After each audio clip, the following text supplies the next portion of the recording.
Welcome to Tea and Tips, where we respond to burning questions from parents and educators. Taking aim on one topic at a time, guiding you to improve communication, confidence, and calm.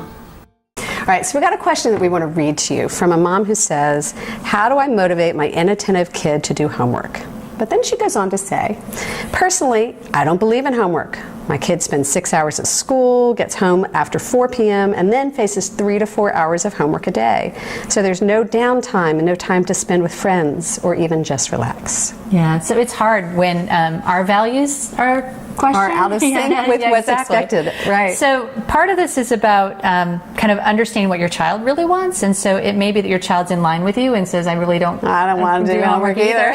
Or your child might be, oh my gosh, I really want to get it done. A lot of our kids are focused on pleasing and doing really well. And so that's the first thing, is to just kind of check in and make sure you're in the same groove that your child is on this.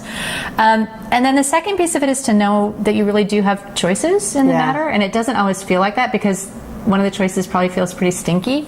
But this is kind of taking me back to the decision I made to let my son fail band class in 7th grade.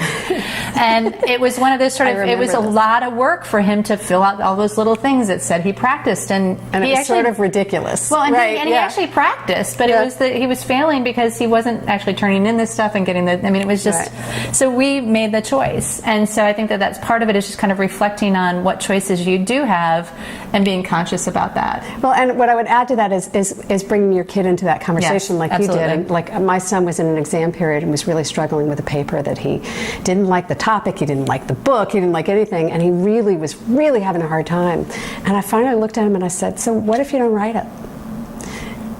And he paused and processed it and figured it out, and then he came back and he said, no, I'd lose two letter grades, it's not worth it. Yeah. But then when he went to finish the paper, he had a different motivation, actually.